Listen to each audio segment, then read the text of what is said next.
आज हम लोगों का टॉपिक है फर्स्ट लॉ ऑफ थर्मोडायनामिक्स। और first law of thermodynamics class 11 का थर्मोडायनामिक्स चैप्टर का वेरी वेरी इंपॉर्टेंट टॉपिक्स है।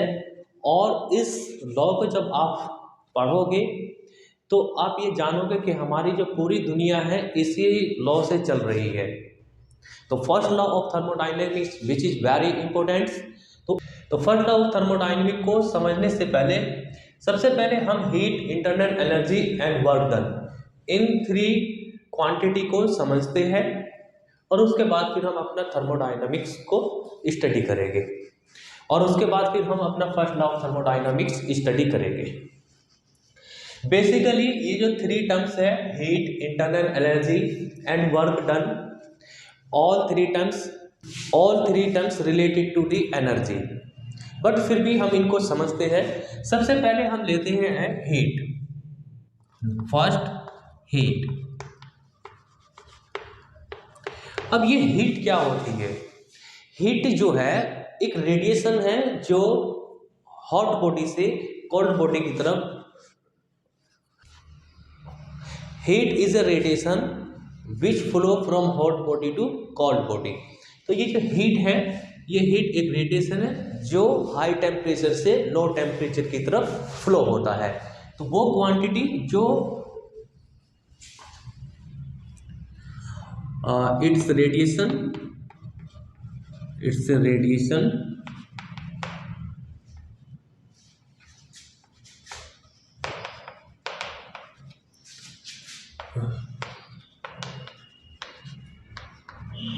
which flow from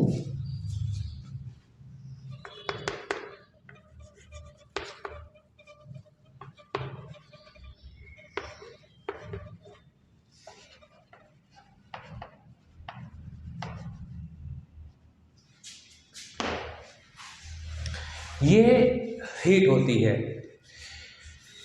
radiation which flow from high temperature to low temperature. जो क्वांटिटी हाई टेम्परेचर से low temperature की तरफ flow हो रही है उसको हम कहते हैं heat. If two bodies are connected to each other and its temperature is let's say 90 degree Celsius and its temperature 20 degree Celsius, तो जो क्वांटिटी इस बॉडी से इस बॉडी में ट्रांसफर हो रही है उसको हम कहते हैं हीट।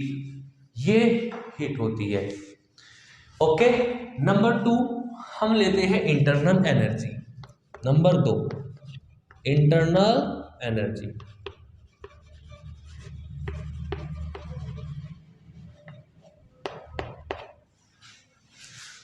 अब इंटरनल एनर्जी क्या होती है किसी सिस्टम की? जो एक सिस्टम होता है उस सिस्टम के पास कुछ ना कुछ एनर्जी होती है और वो एनर्जी पोटेंशियल एनर्जी की फॉर्म में भी हो सकती है और काइनेटिक फॉर्म में भी हो सकती है। तो टोटल एनर्जी को मिला करके हम बोलते हैं internal energy of that system. तो internal energy is the total energy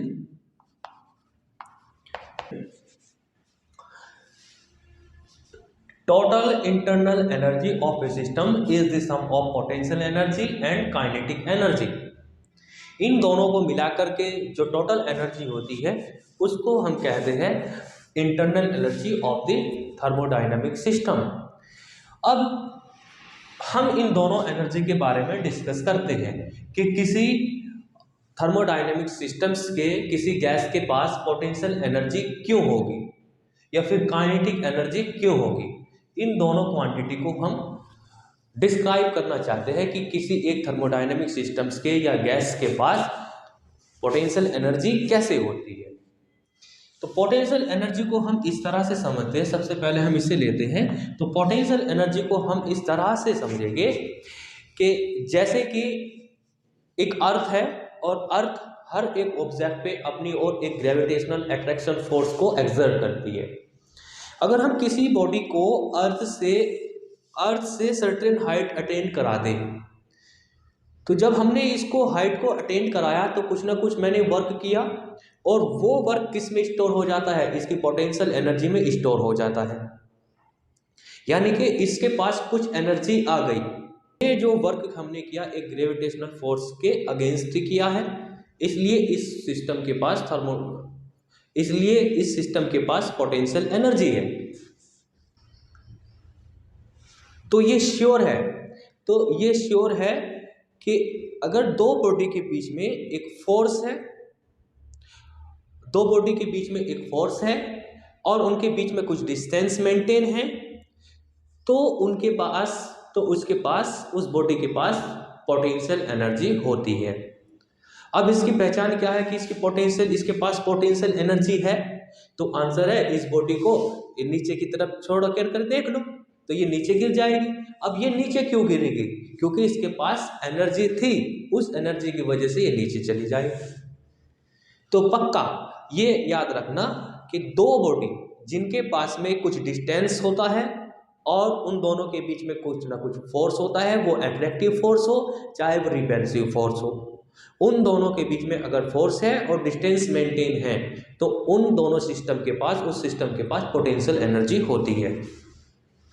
अब जो गैस के मॉलिक्यूल्स होते हैं, गैस के मॉलिक्यूल्स आपस में एक इंटर एटॉमिक फोर्स को फील करते हैं, यानी कि उनके बीच में एक फोर्स भी रहता है और आपस में मॉलिक्यूल टू मॉलिक्यूल चिपके हुए भी नहीं रहते, उनके बीच में कुछ ना कुछ डिस्टेंस मेंटेन रहता है।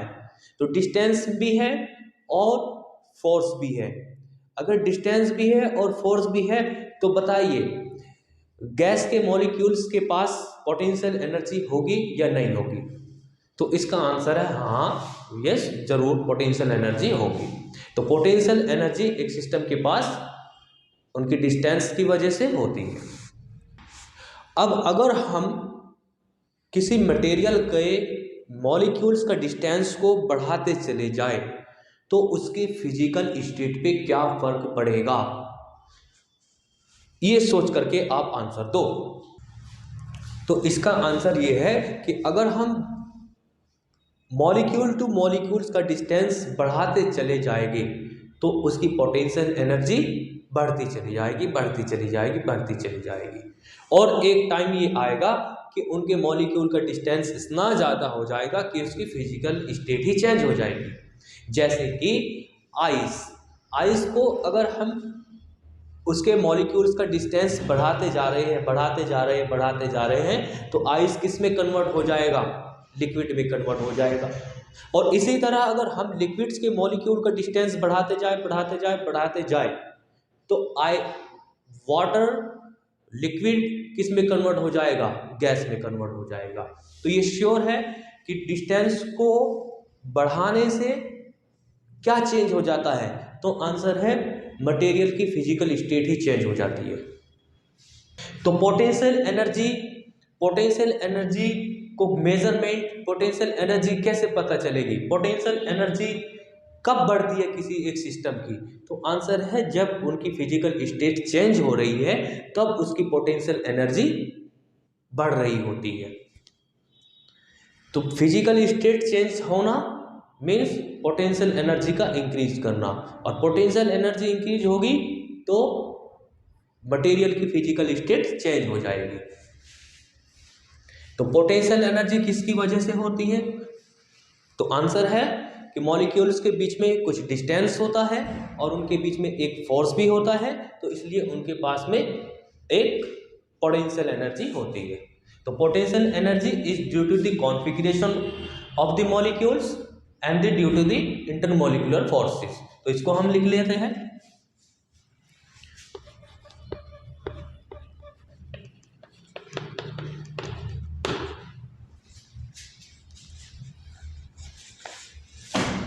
हाँ, तो potential energy is due to the molecular configuration.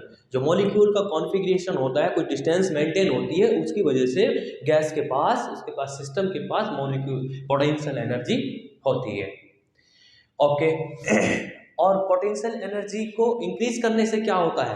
हाँ, स्टेट चेंज हो जाती है। तो ये ध्यान रखना, जब स्टेट चेंज होगी तो पोटेंशियल एनर्जी इंक्रीज हो रही होगी। ओके, एंड काइनेटिक एनर्जी क्यों होती है किसी एक सिस्टम के पास? अच्छा हाँ, इसमें यह भी बात ध्यान रखना, क्योंकि ये पोटेंशियल एनर्जी खुद अपने सिस्टम की है, उसके अंदर की एनर्जी है, इसलिए हम इसको बोल रहे हैं internal energy. Internal energy and kinetic energy किसकी वजह से होती है?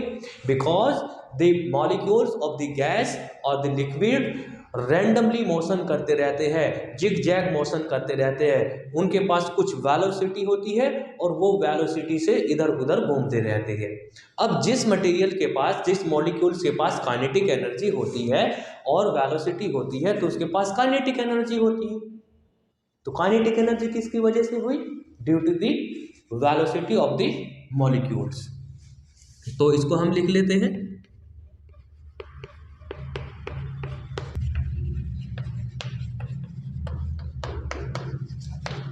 ओके। तो kinetic energy is due to the molecular velocity. अब हम एक गैसेस को, एक लिक्विड्स को हम हीट सप्लाई करते हैं। तो जब हम उसकी हीट सप्लाई करते हैं तो उसका टेम्परेचर इंक्रीज होता जाता है। उसका टेम्परेचर क्या होता जाता है? इंक्रीज हो जाता है। तो उसकी कौन सी एनर्जी इंक्रीज हो रही है? बिकॉज थर्मोडायनामिक सिस्टम और गैस, उसकी टोटल इंटरनल एनर्जी कौन कौन सी होती है? Potential energy and kinetic energy. But हम किसी एक सिस्टम को, एक लिक्विड को हीट सप्लाई कर रहे हैं, तो जब हम हीट सप्लाई कर रहे हैं तो उसकी कौन सी एनर्जी में इंक्रीमेंट हो रहा है? पोटेंशियल एनर्जी में, काइनेटिक एनर्जी में। तो याद रखिए, जब हम किसी एक सिस्टम को, जब हम एक किसी लिक्विड को हीट सप्लाई करेंगे, दैट मीन्स एनर्जी सप्लाई करेंगे, तो उसकी काइनेटिक एनर्जी इंक्रीज होगी। ये कैसे? जैसे मान लीजिए मेरे पास एक लिक्विड है और उसके लिक्विड के मॉलिक्यूल्स ऐसे आता है, ऐसे हिलता हुआ आता है, उसके पास कुछ वेलोसिटी है और मेरी उंगली को ऐसे टच करता है, मेरी उंगली को ऐसे टच करता है और मुझे एक सेंसेशन होता है, ठीक है।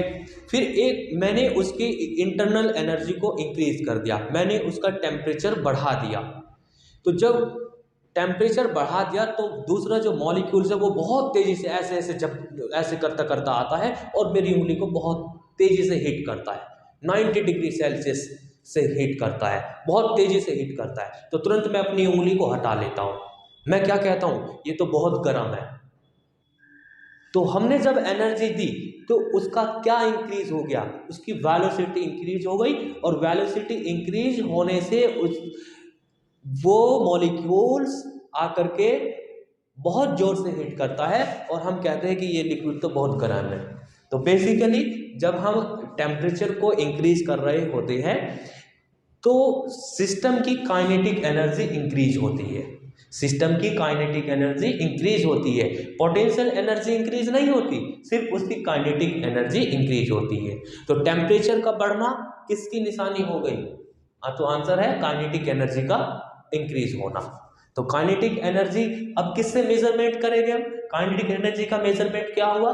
तो आंसर है टेम्परेचर, उसका मेजरमेंट हो गया। तो temperature related to the kinetic energy. किसी एक सिस्टम का टेम्परेचर अगर बढ़ रहा है तो उसका काइनेटिक एनर्जी बढ़ रही है। और जब स्टेट चेंज हो रही है, जब स्टेट चेंज हो रही है तब काइनेटिक एनर्जी नहीं बढ़ती, तब पोटेंशियल एनर्जी बढ़ती है। कैसे? जैसे कि वाटर है, वाटर का टेम्परेचर कितना होता है? 100 डिग्री सेल्सियस, और 100 डिग्री सेल्सियस पे हम उसको हीट सप्लाई करते जा रहे हैं, करते जा रहे हैं, करते जा रहे हैं। हम देखते हैं कि वाटर का जो टेम्परेचर वो तो 100 डिग्री सेल्सियस ही रहता है, तो उसका टेम्परेचर बढ़ रहा है। तो आंसर है नहीं बढ़ता, तो उसकी काइनेटिक एनर्जी भी नहीं बढ़ती। तो फिर कौन सी एनर्जी बढ़ रही है? तो आंसर है पोटेंशियल एनर्जी बढ़ रही है। तो अब ये ध्यान रखना कि जब हम एक सिस्टम को कुछ एनर्जी सप्लाई करते हैं तो जब उसका टेम्परेचर इंक्रीज हो रहा है तो उसकी काइनेटिक एनर्जी इंक्रीज हो रही है, दैट मीन्स उसके मॉलिक्यूलर वेलोसिटी इंक्रीज हो रही है। और जब स्टेट चेंजर हो रही होगी तब काइनेटिक एनर्जी इंक्रीज नहीं हो रही होगी और पोटेंशियल एनर्जी इंक्रीज हो रही होगी। तो किसी सिस्टम को हम जब हीट सप्लाई करते हैं तो वो हीट दो वर्क करती है, वो पोटेंशियल एनर्जी को भी इंक्रीज कर सकती है और काइनेटिक एनर्जी को भी इंक्रीज कर सकती है। ये होती है हमारे किसी सिस्टम की total internal energy. The sum of the potential energy and kinetic energy is called internal energy. ये सिस्टम्स के अपने आप की खुद की एनर्जी है, इसलिए हम उसको कह रहे हैं इंटरनल एनर्जी। ओके, तो हमारे ये दो टर्म्स हो गए, heat and internal energy. Now we come to work done, और उसके बाद फिर हम thermodynamics, first law of thermodynamics को समझने के लिए तैयार हैं। ओके, अब हम वर्क डन की कैलकुलेशन करेंगे कि वर्क डन कैसे कैलकुलेट किया जाता है थर्मोडाइनमिक सिस्टम के पास। तो मान लीजिए हमारे पास एक थर्मोडाइनमिक सिस्टम है और उसको हम एक कंटेनर ले लेते हैं, और कंटेनर हमने सिलेंडर टाइप्स मान लेते हैं। तो ये सिलिंड्रिकल टाइप्स हमारे पास एक कंटेनर हो जाता है, और इसमें कुछ गैसेस भरी हुई है,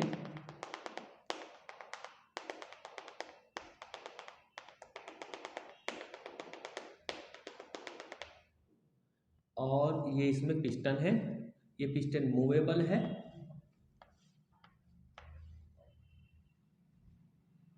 ओके, तो अब वर्क डन कैसे होगा? तो आंसर है, ये गैस है, इस गैस को हम ऊपर से कंप्रेस करते हैं। जब हम इस पे कंप्रेस करेंगे तो हम कुछ ना कुछ इस पे वर्क करेंगे, और वो जो वर्क होगा वो गैस पर होगा, और वो वर्क जो होगा वो गैस पर होगा। तो उस वर्क की देखिए कैलकुलेशन कैसे कर सकते हैं। और गैस भी हमारे पर वर्क कर सकती है। कैसे? अगर ये एक्सपेंड हो रही है तो ये पिस्टन ऊपर जाएगा, तो तब हम कहेंगे work done by the gases, और work done on the gases. तो हम भी कर सकते हैं वर्क, और गैस भी कर सकती है। कंप्रेशन होगा तो वर्क हम करेंगे, एक्सप्रेशन होगा तो गैस करेगी। ओके, अब इस पे वर्क कैसे करेंगे? तो सपोज दैट हम ऊपर से इस पे एफ फोर्स अप्लाई करते हैं, और ये पिस्टन मूव हो जाती है नीचे की तरफ। ये पिस्टन यहाँ पर आ जाती है, इसमें कुछ ना कुछ डिस्प्लेसमेंट हो जाता है।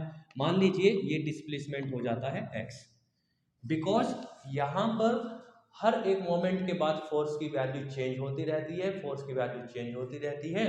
तो यहाँ पर हम सिंपल अपना वर्क की कैलकुलेशन ऐसे नहीं करेंगे। Force work done is equal to force multiply by displacement, यहाँ पर हम इंटीग्रेशन को यूज करेंगे।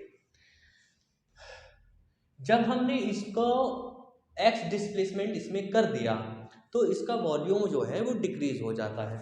पहले वॉल्यूम इसका इतना था, और डिस्प्लेसमेंट करने के बाद इतना वॉल्यूम रह जाता है। तो इस सिस्टम का वॉल्यूम डिक्रीज हो जाता है। तो वॉल्यूम का डिक्रीज होना किसकी निशानी है? कि आपने वर्क किया है। तो वर्क कब होगा? जब वॉल्यूम इंक्रीज हो जाएगा या फिर वॉल्यूम डिक्रीज हो जाएगा। तो ये याद रखना, वर्क डन कब होगा? जब वॉल्यूम इंक्रीज होगा या डिक्रीज होगा। तो work done is equal to, हमारा फॉर्मूला होता है force multiply by small displacement. ये स्मॉल वर्क माना जाएगा, और कंप्लीट वर्क के लिए हम इंटीग्रेशन को यूज कर देंगे। सपोज दैट इनिशियल वॉल्यूम इसका V1 था, और हमने इसको दबाते दबाते यहाँ पर ले आए, तो इसका वॉल्यूम हो जाता है V2। तो हमारे इंटीग्रेशन की लिमिट क्या हो जाएगी? V1 to V2। Work done from V1 to V2। now we integrate W is equal to integrate V1 to V2, force multiply by displacement। And force pressure के टर्म्स में किसके equal होता है? V1 V2, force की value होती है P multiply by area into dx।